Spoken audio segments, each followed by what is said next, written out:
নমস্কার বন্ধুরা, আপনারা দেখছেন কুকিং হাউস অফ অনিমা। দেখতেই পাচ্ছ এখানে পার্শে মাছ নিয়ে নিয়েছি। এই পার্শে মাছটা আজকে একটা রেসিপি তোমাদের সাথে শেয়ার করব। তোমাদের সাথে কথা বলতে বলতে আমি দিয়ে দিলাম নুন। পার্শে মাছটা আমি কেটে ধুয়ে পরিষ্কার করে নিয়েছি। এবার দিয়ে দিচ্ছি হলুদ। এবার নুন হলুদ দিয়ে পার্শে মাছটাকে আমি ভালো করে মাখিয়ে নেব। ভিডিওটির শুরুতেই একটা লাইক দিয়ে কন্টিনিউ করো বন্ধুরা। আর তোমাদের কাছে একটাই অনুরোধ, ভিডিওটি স্কিপ না করে পুরোটা দেখার জন্য। দেখো, নুন হলুদ দিয়ে আমি এই মাছটাকে পুরো মাখিয়ে নিলাম।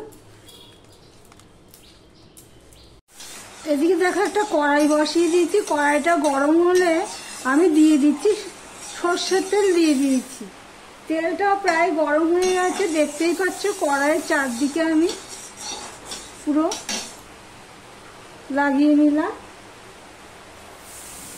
এবার দিয়ে দিচ্ছি নুন।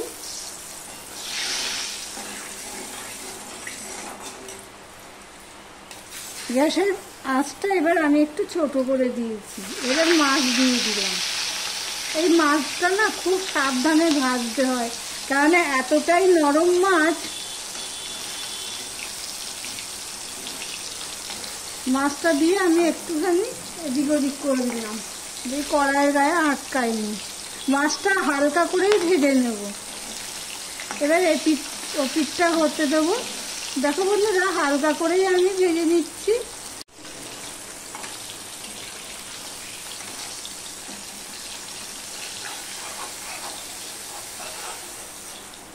একটা মাছ আমি ভেজে তুলে রাখলাম, আবারও আরেকটা দিয়ে দেব। একইভাবে আমি সব মাছগুলো ভেজে নিয়েছি। দেখো বন্ধুরা, তোমাদেরকে দেখাচ্ছি। বেশি লাল করে কিন্তু আমি ভাজিনি। এই মাছগুলো এমনিতে টেস্টফুল, ভাজলে কিন্তু খুব একটা এর স্বাদটা কমে যায়। এবার আমি দিয়ে দিচ্ছি বেগুন। বেগুনটা ভাজতে ভাজতে তোমাদেরকে আমি দেখাচ্ছি কি কি নিয়েছি। এখানে দেখো 3 কোয়া রসুন নিয়ে নিয়েছি। রসুনগুলোকে আমি একটুখানি করে কেটে নিয়েছি। আর নিয়ে নিয়েছি পেঁয়াজ কুচি, কাঁচা লঙ্কা আর টমেটো। এবার বেগুনটাকেও আমি ভেজে নেব। এইভাবে যদি পার্শে মাছ রান্না করা যায়, এই দিয়েই পুরো ভাতটা খাওয়া হয়ে যাবে। আর এইভাবে যদি পার্শে মাছ রান্না করো তো বারে বারে করবে। দেখতে থাকো বন্ধুরা। এরপর আমি বেগুন ছাড়া আর কি দিই। বেগুন তো হাফ ভাজা হয়েছে। এবার আমি ওগুলো তুলে নিলাম। বেশি পুরো ভাজলে মাছের ঝোলে ফুটলে ওগুলো পুরো গলে যাবে। এবার আমি দিয়ে দিচ্ছি, এই দেখো রসুনগুলো ঠিক আমি এইভাবে কেটে নিয়েছি। 3 কোয়া বড় সাইজের রসুন। এবার দিয়ে দিচ্ছি পেঁয়াজ। তোমরা চাইলে এখানে কালো জিরে ব্যবহার করতে পারো। কালো জিরের পরে রসুন পেঁয়াজটা দিতে পারো। আজকে আমার ঘরে কালো জিরে নেই, তাই আমি কালো জিরেটা দিতে পারলাম না। আর ভুলেও গেছি, নাহলে আনতে বলবো। যে তরকারি বসাতে গিয়ে দেখি কালো জিরে নেই। এবার পেঁয়াজটাকে আমি ভেজে নেব।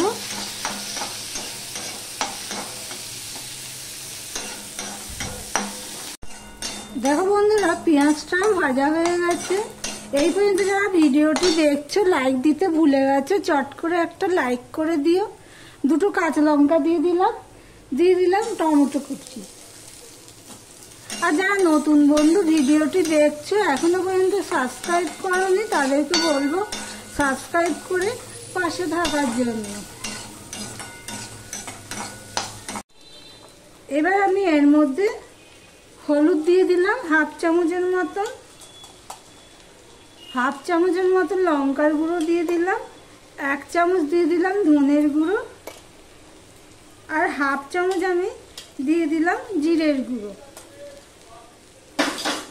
আমি অফ ক্যামেরাতে একটু নুন দিয়েছি, আর একটুখানি আমি নুন দিয়ে দেবো। দিয়ে দেবো জল।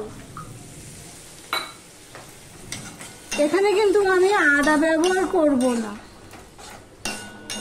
এইটা আমি করব সর্ষে পোস্ত দিয়ে, সর্ষে বাটা আর পোস্ত দিয়ে। দেখতে থাকো বন্ধুরা, মশলাটাকে আমি ভালো করে কষিয়ে নেব। দেখো মশলাটা কষানো হয়ে গেছে, আর টমেটোটা পুরো, টমেটো কাঁচা লঙ্কা পুরো পেস্ট করে দিয়েছি, দেখতেই পাচ্ছ।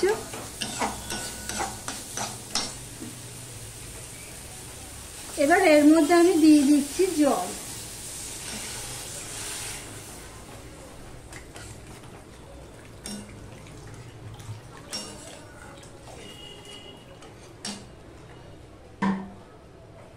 দেখো বন্ধুরা কতখানি জল দিলাম,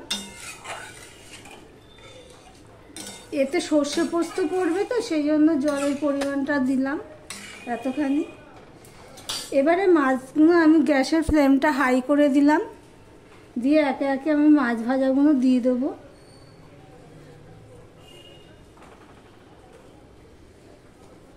আমার ভিডিওটা যদি ভালো লেগে থাকে প্লিজ একটা লাইক করো, কমেন্ট করো, সাবস্ক্রাইব করে পাশে থেকো নতুন বন্ধুরা যারা নতুন দেখছো, প্রথম এসেছো। আর আমাকে যদি কেউ বন্ধু করতে চাও তাহলে কমিউনিটি পোস্টে গিয়ে লিখো, ভিডিওর নিচে কেউ লিখো না, আমি সময় মতো ব্যাগ দিয়ে দেবো। আর ভিডিওর নিচে লিখলে খুঁজেও পাওয়া যায় না, মনেও থাকে না। এবার আমি দিয়ে দিচ্ছি বেগুন ভাজাগুলো। এবার 3 থেকে 4 মিনিট আমি ফুটিয়ে নেব।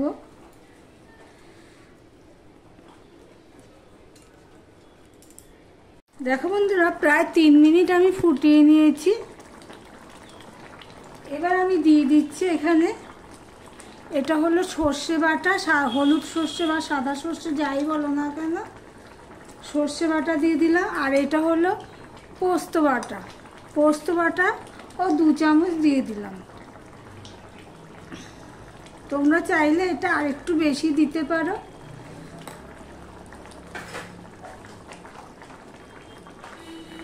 দিয়ে দিলাম একটুখানি করে সর্ষের তেল।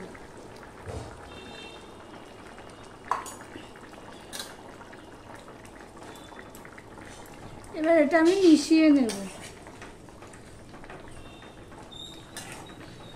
দেখো কালারটা দেখো, সর্ষে পোস্ত দিয়ে আমি আজকে পার্শে মাছটা রান্না করছি। এবার মিনিট খানিক আমি ফুটিয়ে নেব, বেশিক্ষণ ফোটাবো না, একদম ছোট করে দিয়ে মিনিট খানিক ফুটিয়ে নেব। আমি ঠিক এরকম গ্রেভিটা রেখেছি, তোমরা চাইলে এর থেকে আরও ঘন করতে পারো, তাহলে সর্ষে পোস্তর পরিমাণটা আর একটু বেশি দেবে।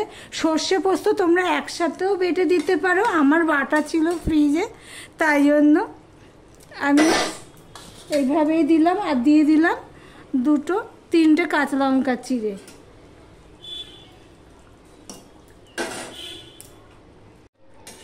আমি মিনিট খানিক দেখো ফুটিয়ে নিয়েছি, ঠিক 1 মিনিটের মতনই করে নিয়েছি। দেখো মাছ কিন্তু আমার একটাও ভাঙেনি।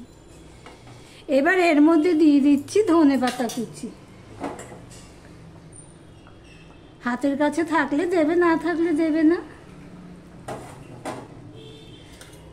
এবার আমি গ্যাসটা অফ করে দিলাম আর স্ট্যান্ডিং টাইমে রেখে দিলাম, তারপর তোমাদেরকে সার্ভ করে দেখাচ্ছি।